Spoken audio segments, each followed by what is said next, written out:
I'm 24, recently graduated from UC Santa Barbara, psychological and brain sciences. And for most of my life, I suffered with treatment-resistant depression, treatment-resistant anxiety, and treatment-resistant insomnia. I exhausted every single option, almost every single option for it. There's a few special treatments that I didn't go through, but I went through every class of medication for each condition, different combinations, and nothing was effective. The only reason why I really kept taking it is because at least the SSRIs and SNRIs were keeping my brain from dying, even if they weren't providing relief. I could, for just to quantify the amount of what I was dealing with, just insomnia in general, I was on 5 times the recommended dose for Ambien, and I'd still stare at a ceiling for 4 hours, and eventually get up and would just start studying for school again, whether it was homework, the final that morning or whatever. So it's been a battle, and not only did I go through every institutional treatment and medication class, I went through almost every Eastern and energy-related, thing, 30-something modalities on the other side of institutional meditation or medication, including other meditations too, and nothing really provided relief at all. And I'll talk about my experiences in Orlando for the Orlando retreat. When I showed up, I had reached a point where the guilt of what it would cause my mom and my brother for me to end my life was no longer keeping me here. When you're in that much pain and misery and you don't want to go, but everything seems to be forcing you to go, you come up with strategies to keep you here, even if they're not healthy. And one of them was the guilt of what it would do to them, and knowing really what it would do to my mom, because my brother would have followed suit very quickly. And so yeah, and basically, I built a prison in my own mind. I was the warden and the guard and the prisoner, and I was torturer and torturee. My heart was completely closed, we were doing the meditations. It was just numb there. There was nothingness, just an abyss. You're trying to create a feeling that you haven't experienced joy in over 14 years or something, So it's hard to create that. And what started it is I could get it to flicker when thinking about the service dog that was in front of me. I couldn't find love for myself, but I could get it to flicker for that dog. And eventually those flickers, the distance between them decreased, and they became more frequent. Eventually they became bleeps, and they would stay a little longer. And then once we got to the first Healy meditation, then it really started opening up, and I still couldn't feel love for myself, but I could burst wide open for another person in their life. So that's kind of where it started. I started feeling the heart there, but really the major experience I'm going to talk about was in the pineal gland meditation. For 2 hours of it, not continuous time, but total time, I spent in full body convulsions, and so much so that I could not focus on the meditation, at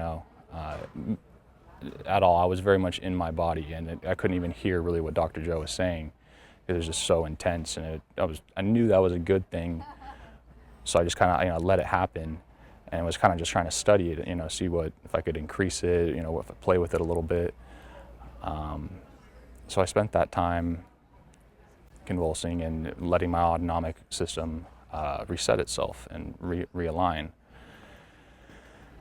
And then after, it wasn't a big moment or anything like that where I was like, everything's gone, I'm healed.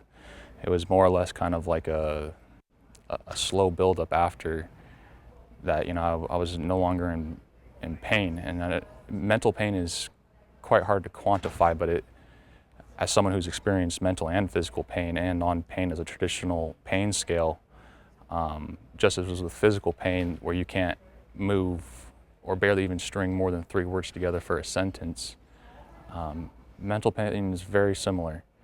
You can think of it as like a mental kidney stone. Imagine trying to go around with that. And that was just gone. And I fell asleep the next night within 10 minutes. I stopped taking my medication that that day before it, because this event was the last thing. There was nothing else. I gave myself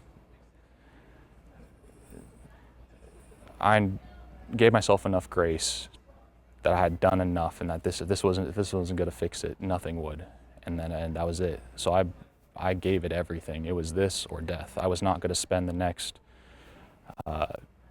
24 years of my life how I spent the first 24. That, one way or another, that was not going to happen. And I'm very much data and linear person, so I don't really use the word miracles, but there's no better description of that. And it's been 6 months and I haven't taken any medication for anything. Joy and love, real self-love.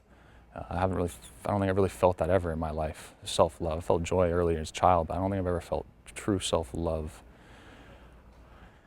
And the concreteness of that change was ultimately tested in the worst way possible. And if there was anything, there was one of two things that I believe that could throw me off back in my old self.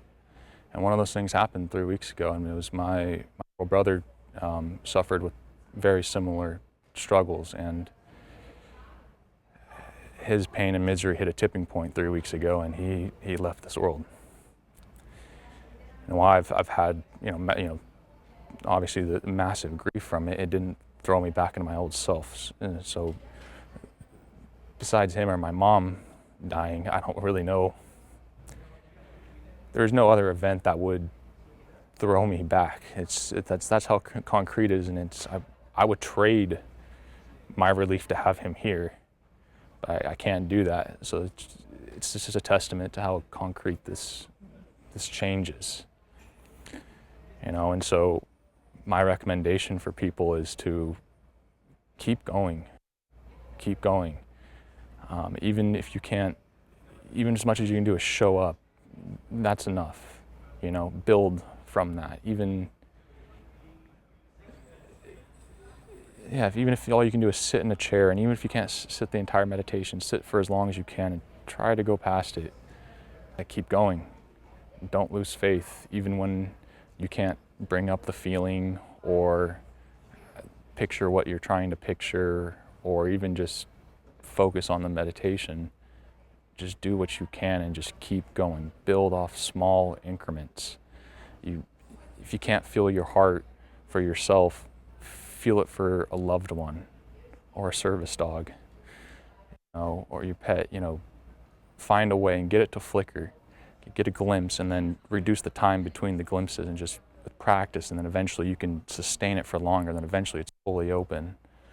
And the breath is so major too, because from my undergrad, I know about all the downstream effector systems and what happens when the pineal gland stimulates, and how everything cascades, and epigenetic changes, upregulating, downregulating.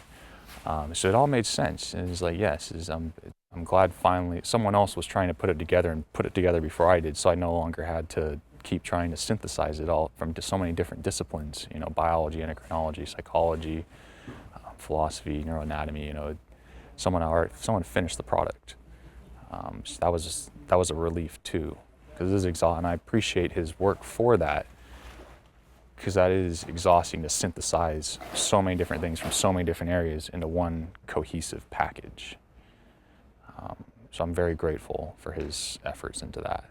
We're evolutionarily designed to resist change. The genes are designed to resist change. If everything was mutating all the time, systems wouldn't function properly. We would have a lot more malfunctions, and we are designed to resist change. And so when you meet that resistance, that's the physical and psychological mechanism that is resisting change, because your brain believes that that's what it needs to do for survival. And especially if you're already living in a survival state, that program's on overdrive. It doesn't want to change anything. It just wants to be and survive. You cannot change when you're surviving, because you're trying to survive. There's always more to do. There's always more to grow. Even if the growth is small, what matters is consistency, and continual growth. And growth isn't constant. You can't expect growth to be the rate of change of growth to be constant. It's a better way to say it. There's going to be times where the rate of change is fast and times where the rate of change is really slow. But what's important is change is still happening.